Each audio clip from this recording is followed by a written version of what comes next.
So guys finally మన bike అయితే మనకొచ్చేసేసింది. So దగ్గర దగ్గర 11-12 డేస్ తర్వాత మన బైక్ అయితే మనకొచ్చింది. సో దీనికి కొన్ని మేజర్ ప్రాబ్లమ్స్ ఉండే అనమాట. సో దానివల్ల అయితే ఇన్ని డేస్ అయితే టైం పడింది.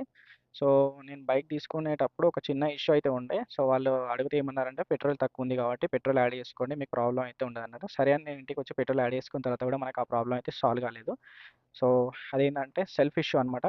సో జనరల్‌గా మనకి సింగిల్ అటెంప్ట్‌తోనే మనకి సెల్ఫ్ స్టార్ట్ అయిపోవాలి. ఇది దగ్గర దగ్గర వచ్చేసి 3, 4 అటెంప్ట్స్ తర్వాత స్టార్ట్ అవుతుందనమాట. సో అదొక ఇష్యూ అయిపోయింది. సో నేను అదే ఎందుకు అని చెప్పి సో ఆలోచిస్తే మీకు ఇక్కడ చూసుకోవచ్చు. నేను బైక్‌కి స్టార్ట్ చేయగానే ఇక్కడ ఒక ఇంజిన్ సింబల్ అయితే చూపిస్తుంది. జనరల్లీ ఇది మనకి కీ ఆన్ చేయగానే మళ్ళీ కొద్దిసేపు ఉండి ఆఫ్ అయిపోతుంది. బట్ ఇక్కడ ఆఫ్ అవ్వట్లేదు. సో ఎందుకు ఆఫ్ అవ్వట్లేదంటే నేను ఇది 3, 4 అటెంప్ట్స్ స్టార్ట్ చేస్తున్నాను కదా! బండి ఎప్పుడైతే ఆన్ అవుతుందో అప్పుడు ఈ ఇంజిన్ సింబల్ అనేది ఆఫ్ అయిపోతుందనమాట. నేను ఇదే వాళ్ళకి చెప్పాను. సో ఇలా ప్రాబ్లమ్ అవుతుంది బైక్ అనంటే, సో వాళ్ళేమన్నారంటే పెట్రోల్‌దే చెప్పారు. సో పెట్రోల్ ఏసుకున్న తర్వాత కూడా సో ఇలాగే ఇష్యూ అవుతుందంటే, సరే సార్ ఒకసారి షోరూమ్‌కయితే తీసుకొని రండి అని చెప్పారు. ఇంకా నేనైతే టైం తీసుకొని షోరూమ్‌కయితే ఎళ్ళాలి. సో మీరనుకోవచ్చు కిక్ రాడ్ కూడా ఉంది కదా!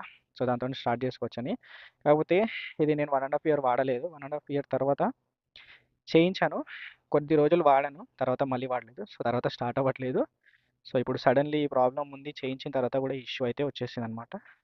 సో ఈసారి నాకు ఎందుకంటే నార్మల్ జనరల్ సర్వీస్ కన్నా ఈసారి మనం టైం ఎక్కువ తీసుకున్నాం. డబ్బులు ఎక్కువ పే చేసిన తర్వాత కూడా మళ్ళీ ఇష్యూ ఉంది. సో నాకదొక చాలా బ్యాడ్ ఎక్స్‌పీరియన్స్ అనిపించింది ఈసారి హీరో సర్వీస్ వాళ్ళతోనైతే. అండ్ నేను ఫీడ్‌బ్యాక్ కూడా వాళ్ళకి షేర్ చేశాను. సో ఇట్లా ఇట్లా ఇష్యూ ఉంది అని చెప్తే, సో దాన్ని మళ్ళీ సాల్వ్ చేశామని చెప్పారు. నేను మెయిన్‌గా ఈసారి అందుకు ఒక రీజన్ కూడా ఉంది. సో నేను బైక్ ఇచ్చినప్పుడు ఈసారి వాళ్ళేం చేశారంటే కంప్లీట్‌గా మనకి స్క్రాచెస్ పెట్టిచ్చేశారు. సో ఇక్కడ, ఇక్కడ అండ్ ఇక్కడ కూడా చిన్న చిన్న గీతలు చూసుకోవచ్చు. ఇవన్నీ కూడా నేను బైక్ మనకు తెలుస్తుంది కదా! మన బైక్‌లో ఎక్కడెక్కడ ఏ ఇష్యూస్ ఉన్నాయని. అండ్ అది కాకుండా ఇక్కడ మీకు హీరోకి సంబంధించి బ్రాండింగ్ ఉంటుంది ఒక sticker. So half of the sticker ఊడగొట్టేశారు. సో నేను కంప్లీట్‌గా దాన్నయితే తీసేసాను. అండ్ ఇక్కడిక్కడ చిన్న చిన్న స్క్రాచెస్ కూడా పడ్డాయి.